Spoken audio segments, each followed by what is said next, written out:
क्यों वो क्या दावा करना चाहते हैं कि ये जो कुछ भी मुगल सल्तनत के वक्त जो कुछ भी बना वो सब हमारा था, वो हम साथ में लेकर आए थे? नहीं साहब, वो हमारी ज़मीन थी, हमारी के जब कहने का मैं बोलना चाहता हूं, जो जा सकते आप तहकीकात नहीं कर सकते, आप खुदाई नहीं कर सकते, लोग खड़े हो जाते हैं। किसका आप समर्थन ले रहे हैं? मुगल्स का, जिन्होंने आक्रमण किया, अंग्रेजों का, जिन्होंने व्यापार के बहाने हमारे देश को 200 साल तक 300 साल तक रूल किया, आप उनका समर्थन कर रहे हैं? और हमारे यहाँ के देशवासी जो बेचारे गुलाम बने, पहले मुगल के बने, बाद में अंग्रेजों के बने, उसके लिए आपके मन में कोई सिंपथी नहीं? ज्ञानवापी मस्जिद है जो अब कंट्रोवर्सी में है, और ऑर्डर मिला है कि अंदर क्या है, लोग जानना चाहते कि अंदर क्या है, और अंदर देखने के लिए उन्हें दिया नहीं जा रहा है, और मुस्लिम विरोधी पक्ष ने उसका विरोध कर रहे हैं।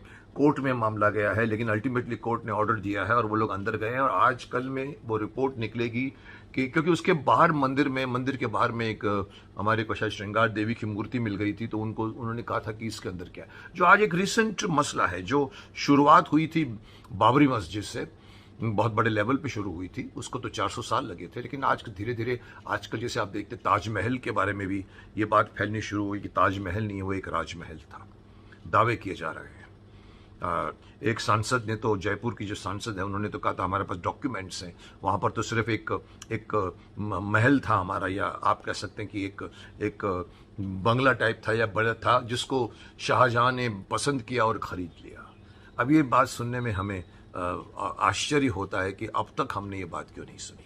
और यही हमारे देश की विडंबना है कि हमारे देश में अभी भी कई बातें हैं जो हम अब धीरे धीरे महसूस कर रहे हैं कि हमसे छिपा कर रखी गई है। इतिहास किसी और ने लिखा है, किन्हीं और ने लिखा है, किन्हीं और दृष्टिकोण से लिखा है, और हमारे इतिहास में जो चित्रण किया गया है हमारे देश का, चाहे वो मुगल्स के टाइम पर हो, चाहे वो हम ब्रिटिश के टाइम पर हो, गलत है। और ये बात अभी बहुत बड़े लेवल पर ये बात आ रही है कि इसकी जांच होनी चाहिए, और इसके लिए इतिहास को रीरिटर्न किया जाना चाहिए, फिर से लिखना चाहिए। कई ऐसी बातें हैं जो अचंभित करने वाली है, उसको उभारने की ज़रूरत है। लेकिन जैसे ये हमारे चैनल के एडिटर हैं जो कह रहे हैं कि भाई आजकल सब लोगों को एक शौक हो गया है, खुदाई करो खुदाई करो खुदाई करो, इसके नीचे क्या है, उसके नीचे क्या है। मैं उनको ये बात बताना चाहता हूँ कि इसे आप लाइट ढंग से क्यों ले रहे हो? आप इसका मजाक क्यों बना रहे हो? ये कोई हर आम आदमी हर जगह पे खुदाई नहीं करना चाहता। एक खास इंफॉर्मेशन मिलती है इतिहासकारों की तरफ से, और आजकल ये बातें धीरे धीरे बाहर आ रही हैं, और ये सच है। मैं इसे मानता हूं, लोगों को भी इसे मानना चाहिए। मैं एक एग्जांपल देता हूं। फॉर एग्जांपल, अब ये काहे को ये बात के पीछे एक सबूत मांगे जा रहे हैं कि ये होगा, आप निकाल के दिखाइए, कब बोलते इसके नीचे शिवलिंग है, अब उसको खोदिए मालूम पड़ेगा। मैं आपको एक छोटी सी बात अपनी तरफ से, अपने दिमाग से, जहां तक मेरा दिमाग चलता, मैं कहना चाहता है। हमारे हिंदुस्तान में कौन रहते थे पहले? 5000 साल का जो हमारा इतिहास है उसमें कौन रहते थे? आपको सबको मालूम है। मुगल्स आए, शायद 700-800 साल पहले आए, हमले हुए, सोमनाथ के मंदिर तोड़े गए, मोहम्मद गजनी से लेकर, मोहम्मद गौरी से लेकर, तैमूर लंक से लेकर बाबर आए, अकबर आए, हुमायूं आए, जहांगीर आए, शाहजहां आए, औरंगजेब आया, और हर एक की अपनी अपनी कहानी लोगों को थोड़ा थोड़ा अंदाजा है, लेकिन पूरी तरह की कहानी किसी को भी नहीं बताई गई है, क्योंकि इतिहास जो है वो कुछ जानबूझकर किसी और के परिप्रेक्ष्य में लिखा गया है, असलियत नहीं बताई गई है। तो मुगल्स, मैं इतना सिर्फ कहना चाहता हूं, क्या इसमें कुछ सोचने की जरूरत है कि जब मुगल्स आए थे तो क्या वो अपने साथ अपने बंगले उठाकर लाए थे, अपने घर से पत्थर उठाकर लाए थे, जमीन साथ में लाए थे? नहीं लाए थे ना। आए तो सिर्फ हिंदुस्तान में थे ना। जहां जहां भी उन्होंने लूटा, मारा, पटा, और उसके बाद में राज किया, लोगों को गुलाम बनाया, वहां पर रहने लगे, दिल्ली के शासन पे बैठ गए, सब उनके हाथ में था, इसलिए। और उसके बाद में अंग्रेज आए। अंग्रेज भी तो क्या अपने साथ में तो जमीन लेकर नहीं आए थे, जहां भी आए उन्होंने अपनी अपनी इमारतें खड़ी की, और उसके ऊपर उन्होंने नाम लिखे अपने रोड्स के। तो मैं इससे भी इतना पूछना चाहता हूं कि अगर कोई भी इमारत, या आप कहो चाहे वो ताजमहल हो, चाहे वो लाल किला हो, चाहे वो जैसे बाबरी मस्जिद थी, या फिर आप जैसे अभी आजकल जो ये मस्जिदें बन रही हैं वो बननी है, वो डेफिनेटली बाद में बनी है ना। तो जब बाद में बनी होगी तो वो जमीन किसी न किसी की तो होगी, किसी से छीन ली गई होगी। मंदिर था कि नहीं मुझे नहीं मालूम, लेकिन लेकिन उस चीज को बनाने के लिए उस जगह को खाली कराना जरूरी होता है। तो यह हुआ होगा। इसमें किस बात का डाउट है आप लोगों को? क्यों इसके ऊपर दो पक्ष खड़े हो जाते हैं? क्यों वो क्या दावा करना चाहते हैं कि ये जो कुछ भी मुगल सल्तनत के कहते नहीं साहब, वो हमारी जमीन थी। हमारी के जब कहने का मैं बोलना चाहता हूं, जो लोग उनसे पहले रह रहे थे। एक और छोटा सा एग्जाम्पल, तो कश्मीर से जब लोगों को विस्थापित किया गया, जब वो अपने अपने घरों को एक रात में छोड़कर भाग आए, तो कोई भी किसी को देकर तो नहीं आया होगा, बेचकर तो नहीं आया होगा।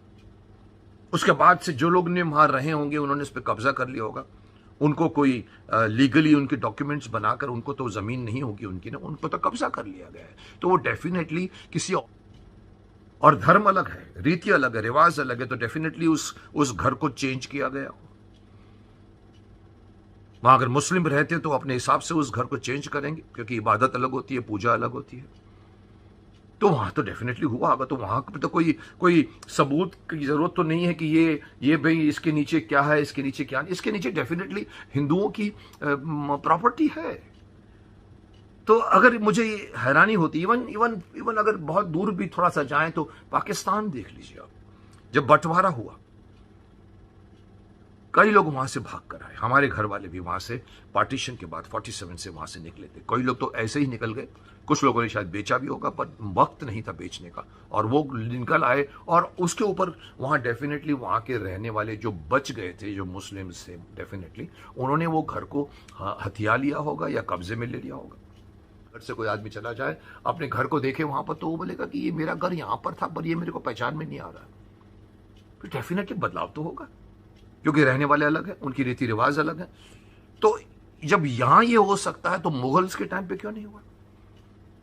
मुगल्स के टाइम पे क्यों नहीं हुआ? मुगल्स के टाइम पे भी जो कुछ भी वहां इमारतें होंगी, या तो तोड़ दिया गया होगा, या उसके ऊपर अपनी इमारत खड़ी की होगी। अब आप कहे कुतुब मीनार बन गया, आप कहे ताजमहल बन गया, आप कहते हैं चलो दुनिया भर की चीजें बन गई, तो डेफिनेटली वो फेर फार करने के बाद ही बनी होगी। आज हमको अपना इतिहास वापस चाहिए। आज हम अपना इतिहास जानना चाहते हैं। दुनिया जानना चाहती है कि अरे भाई इसके पहले तो मंदिर था। अगर मैं कहता हूं कि बात सिर्फ इसलिए नहीं हो रही है कि मस्जिद, मंदिर तोड़कर मस्जिद अगर बना है, तो जरूरी नहीं है कि मस्जिद को तोड़कर मंदिर बनाया जाए। लेकिन कबूल तो कीजिए।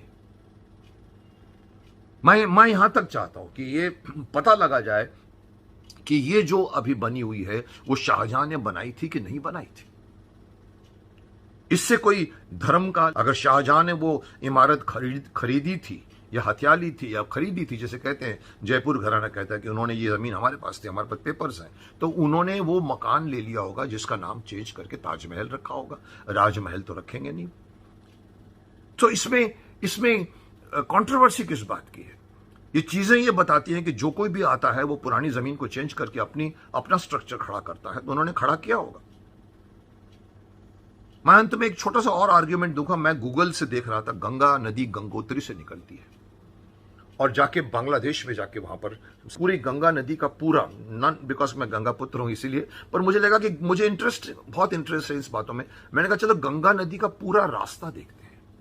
मैं एक दिन बैठ गया कंप्यूटर के सामने, गूगल खोल के मैंने गंगोत्री से मैंने पूरी गंगा की यात्रा देखी, कैसे गई, यहां से आई, इधर गई, यहां से गई, ऐसे आके ऐसे आके ऐसे आके ऐसे आके ऐसे आके, और धीरे धीरे वो ऋषिकेश पहुंची। ऋषिकेश के बाद में बीच में टहरी डैम आया, फिर टहरी डैम आया, फिर ऋषिकेश आया, फिर उसके बाद में हरिद्वार आया, और उसके बाद में गंगा धीरे धीरे बढ़ते बढ़ते पटना तक पहुंची होगी।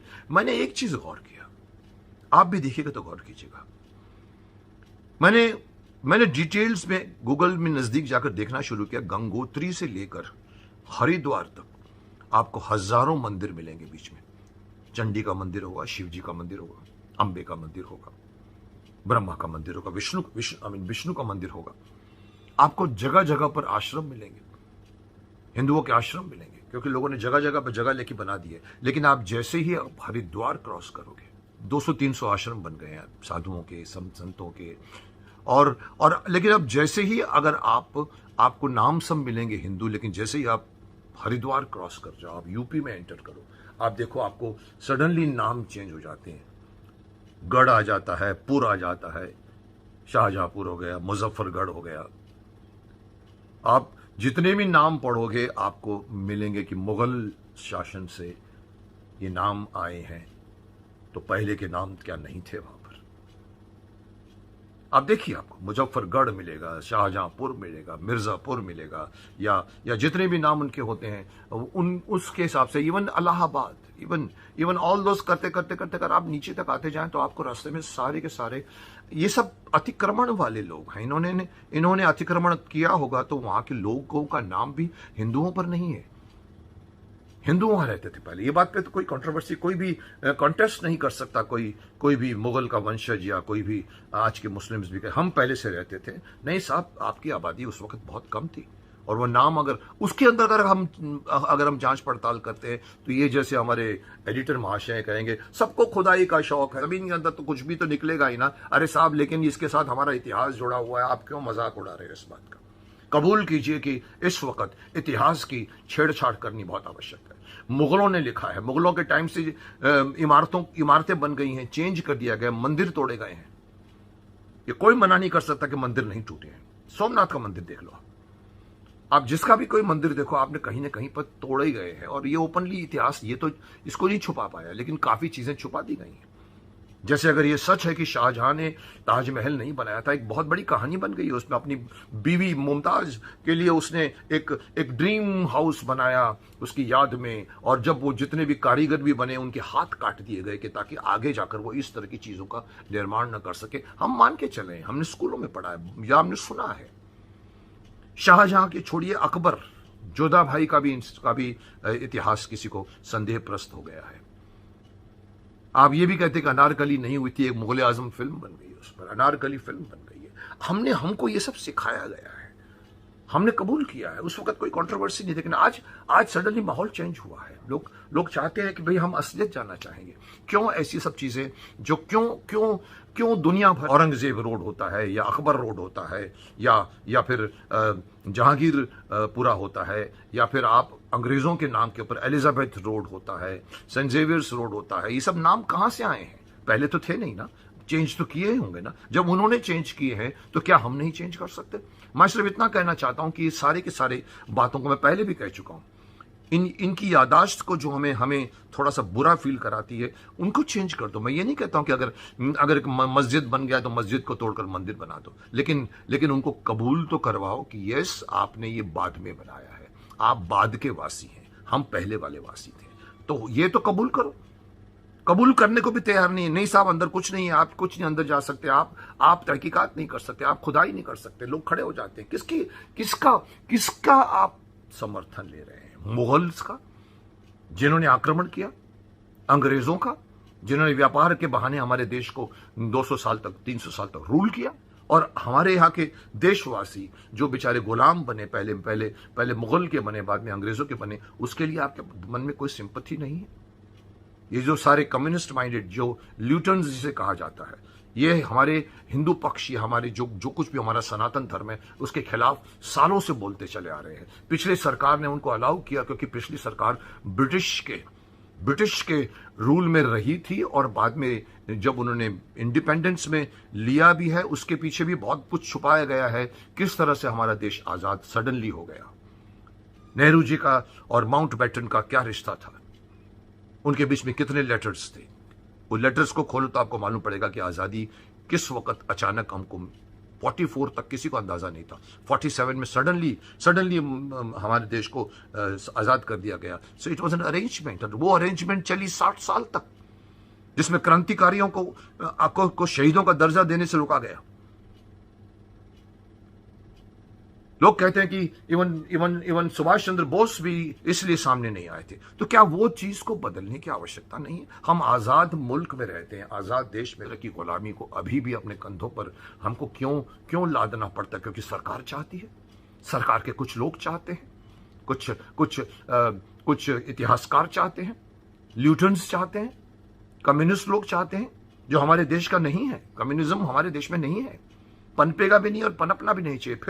फिर भी दावा करते हैं वो लोग, फिर भी हमारे माइंड को कुलूषित करने की कोशिश करते हैं। तो मैं ये कहना चाहूंगा कि इस तरह का मजाक मत उड़ाइए आप। और इतिहास को जानने की कोशिश हो रही है तो बीच में इस तरह की बातें मत करिए कि क्यों खुदाई कर रहे हो आप साहब। अरे साहब, आप कहां के हैं?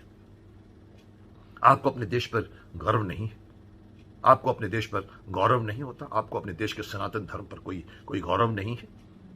आप चाहते हैं कि जिस तरह से प्रगति हो रही है, प्रगति हुई थी, हमको गुलाम बनाया गया था, हम चुपचाप एक्सेप्ट कर लें, आगे बढ़ें, प्रगति करें, मटेरियलिस्टिक वर्ल्ड में जाए। क्यों साहब? शर्म आनी चाहिए आप लोगों को। मैं तो यहां तक कहूंगा कि जो लोग भी इसका विरोध करते हैं उनको शर्म आनी चाहिए। हम सिर्फ हकीकत जानना चाहते हैं, हम सिर्फ करेक्ट इतिहास आने वाली जनरेशन को पढ़ाना चाहते हैं। हम ये नहीं चाहते कि आपस में दंगे फसाद हो या मस्जिदें तोड़कर मंदिर बनाई जाए, लेकिन कम से कम कबूल तो कीजिए कि हाँ, हमारे मंदिर को तोड़कर मस्जिद बनी थी। मैं इतना ही सिर्फ चाहता हूं, और यही इतना ही, हाँ, हमारे मंदिर को तोड़कर मस्जिद बनी थी। मैं इतना ही सिर्फ चाहता हूं, और यही इतना ही होना चाहिए। बट प्रूव होना चाहिए कि गलत इतिहास में हम जी रहे थे। इतिहास हमको आगे बढ़ने की सीख देता है। अगर गलत इतिहास होगा, हम गलत आगे बढ़ेंगे। अगर सही इतिहास होगा, आज के युवा लोग सही डायरेक्शन में जाएंगे, जिसकी बहुत बड़ी आवश्यकता है। तो सरकार को भी मैं कहूंगा कि इस अभियान को मत रोको। बहुत विरोध होगा, लेकिन शांति के तरीके से इसको अपनाइए, आगे बढ़िए और एक्सपोज कीजिए उन सारे इतिहासकारों से जो हमारे नहीं।